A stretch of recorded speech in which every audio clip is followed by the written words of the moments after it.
दोस्तों नमस्कार, मैं हूं डॉक्टर प्रदीप प्रसन्न। आप भी प्रसन्न होंगे ऐसी आशा ही नहीं, पूर्ण विश्वास है।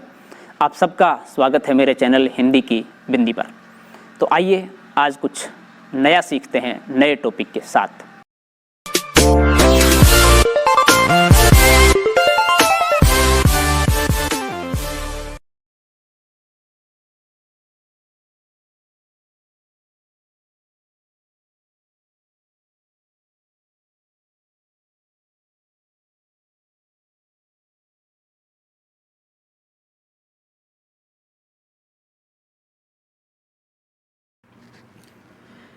विद्यार्थियों, आज की वीडियो हम बना रहे हैं कक्षा 12 की हिंदी की पाठ्यपुस्तक अंतरा के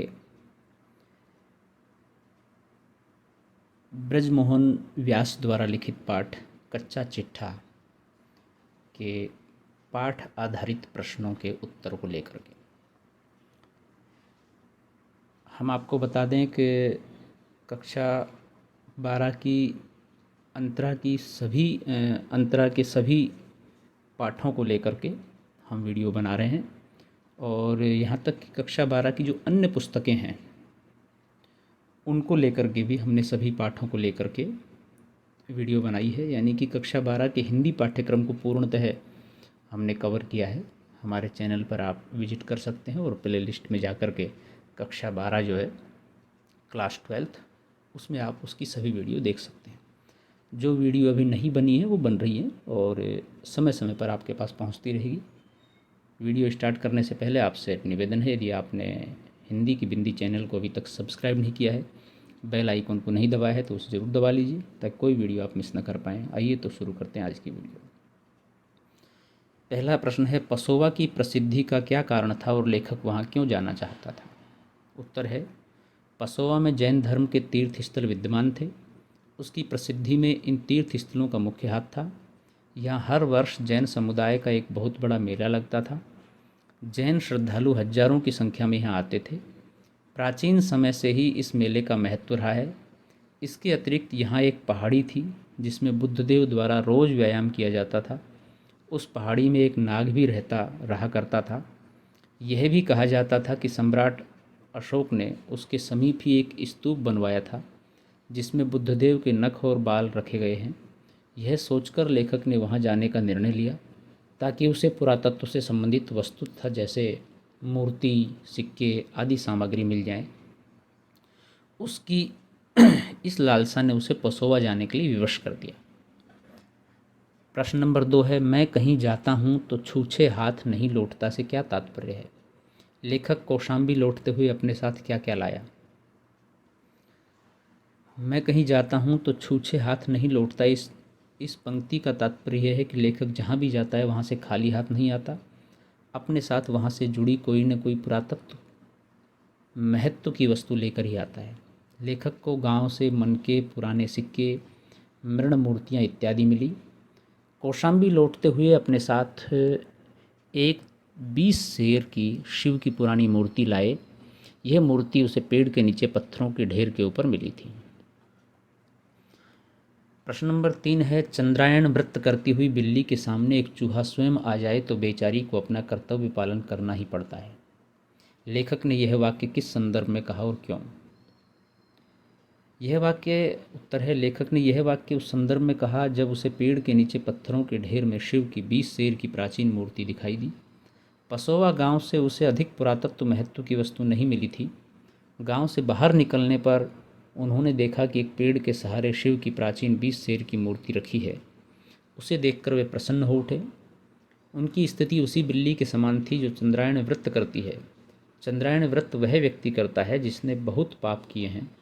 बिल्ली इस व्रत को करती है ताकि वह पाप मुक्त हो जाए, लेकिन जैसे ही उसके सामने चूहा आता है वह भूल जाती है कि उसने पाप नाशक व्रत रखा है। आदत से मजबूर वह व्रत भूलकर चूहे को मारकर खा जाती है, यानी कि फिर पाप करने लग जाती है। लेखक इस पंक्ति को बोलकर अपनी विवशता बताता है कि वह मूर्ति उठाकर ले जाना नहीं चाहता है, परंतु मूर्ति के पुरातत्व महत्व को जानकर मूर्ति उठा ले जाने के लिए विवश हो उठता है। वह चुपचाप मूर्ति को इक्के पर उठाकर ले जाता है। अपना सोना खोटा तो परखवैये का कौन दोष से लेखक का क्या तात्पर्य है?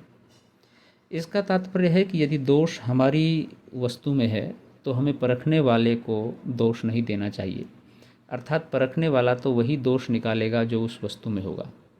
अतः परखने वाले को किसी भी प्रकार से दोषी नहीं ठहराया जा सकता। लेखक पुरातत्व महत्व की वस्तु को देखते ही अपने साथ ले जाता था। उसकी इस आदत से सभी परिचित थे। अतः कहीं भी मूर्ति गायब हो जाती थी तो लोग लेखक का नाम ही लेते थे। अतः लेखक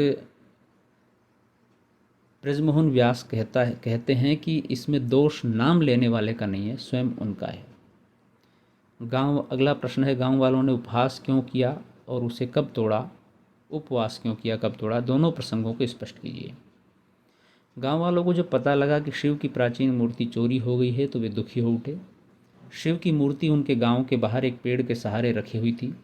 गांव वाले उसकी पूजा किया करते थे। उनकी आस्था तथा श्रद्धा पूर्ण रूप से शिव पर ही थी।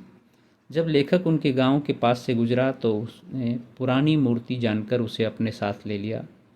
मूर्ति न पाकर गांव वाले दुखी हो गए। उन्होंने तय किया कि जब तक शिव की मूर्ति वापस नहीं आएगी वे न खाएंगे और न कुछ पिएंगे। इस तरह सभी ने उपवास करना आरंभ कर दिया।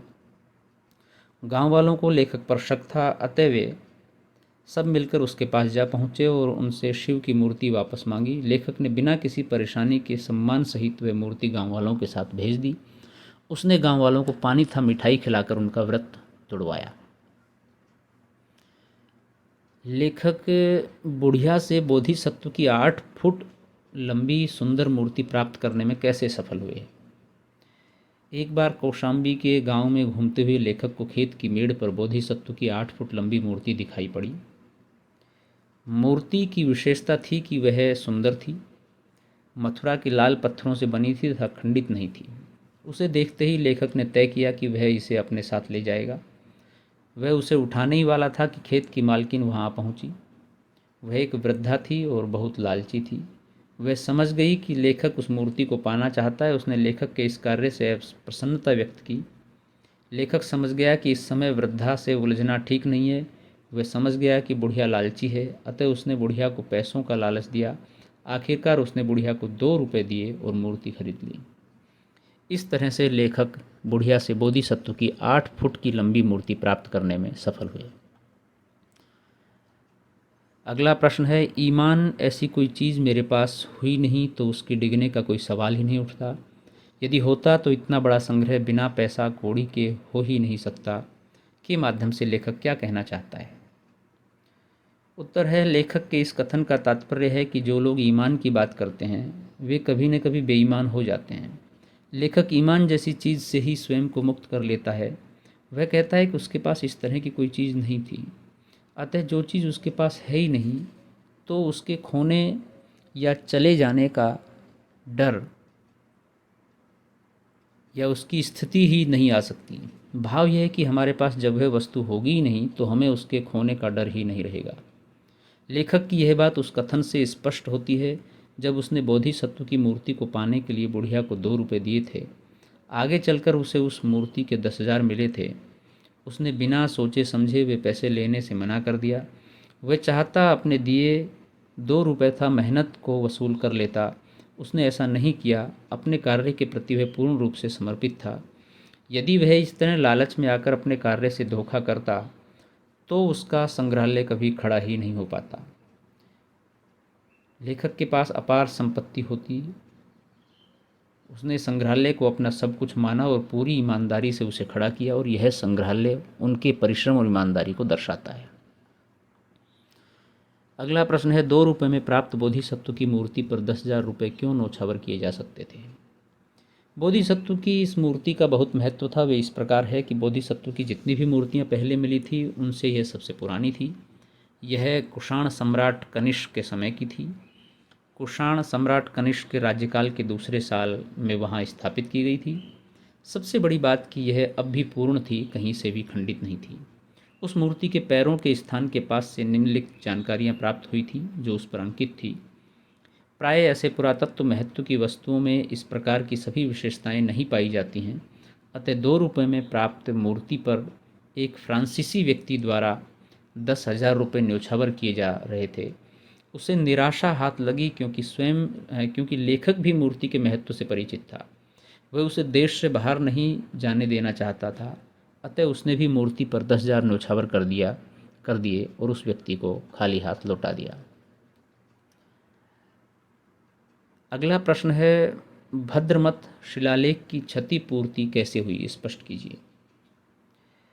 उत्तर है, लेखक ने भद्रमत शिलालेख को 25 रुपये में खरीदा था। वह उसे प्रयाग संग्रहालय को देना चाहता था। इस विषय पर एक विवाद खड़ा हो गया। इसके कारण उसे इस मूर्ति को गवर्नमेंट ऑफ इंडिया के पुरातत्व विभाग को देना पड़ा। इससे लेखक को खासा नुकसान उठाना पड़ा। अब वह इसकी क्षतिपूर्ति चाहता था। वह जानता था कि जिस गांव से उसे यह शिलालेख मिल सकता है, तो उसे वहां से अन्य पुरातत्व महत्व की वस्तु भी मिल सकती हैं। इस उद्देश्य से वह गुलजार मियाँ के यहाँ जा पहुँचा। यह स्थान कौशाम्बी से 4 से 5 किलोमीटर दूरी पर था। गुलजार मियाँ के घर के ही बाहर एक कुआं था। इसके चबूतरे पर 4 खंभे थे। जब लेखक ने बंडेर पर देखा तो उस पर ब्राह्मी अक्षरों से लिखा हुआ था। लेखक के कहने पर गुलजार ने उन्हें खुदवाकर लेखक को दे दिया। इस तरह लेखक की भद्रमत के शिलालेखों की क्षतिपूर्ति हो गई। विद्यार्थियों, आज के लिए इतना ही रखते हैं क्योंकि वीडियो बहुत लंबी हो जाएगी। ये जो कच्चा चिट्ठा पाठ है ब्रजमोहन व्यास जी का लिखा हुआ, इसके प्रश्नों के शेष उत्तरों की वीडियो हम नेक्स्ट बनाएंगे, तो आप वो देख के पूरी तरह से सभी प्रश्नों के उत्तरों को समझ सकते हैं। आपने वीडियो पूरी देखी, इसके लिए आपका बहुत बहुत धन्यवाद। यदि अच्छी लगी हो तो लाइक कीजिए, शेयर कीजिए, कमेंट्स कीजिए और चैनल को सब्सक्राइब करना न भूलें। आपके मन में कोई सवाल है, कोई जिज्ञासा है, कोई प्रश्न है, तो आप कमेंट्स के माध्यम से बताइए, हम उसका निदान करने की कोशिश करेंगे। आज के लिए इतना ही। नेक्स्ट टॉपिक के साथ नेक्स्ट वीडियो में फिर मिलते हैं। तब तक के लिए शुक्रिया, नमस्कार।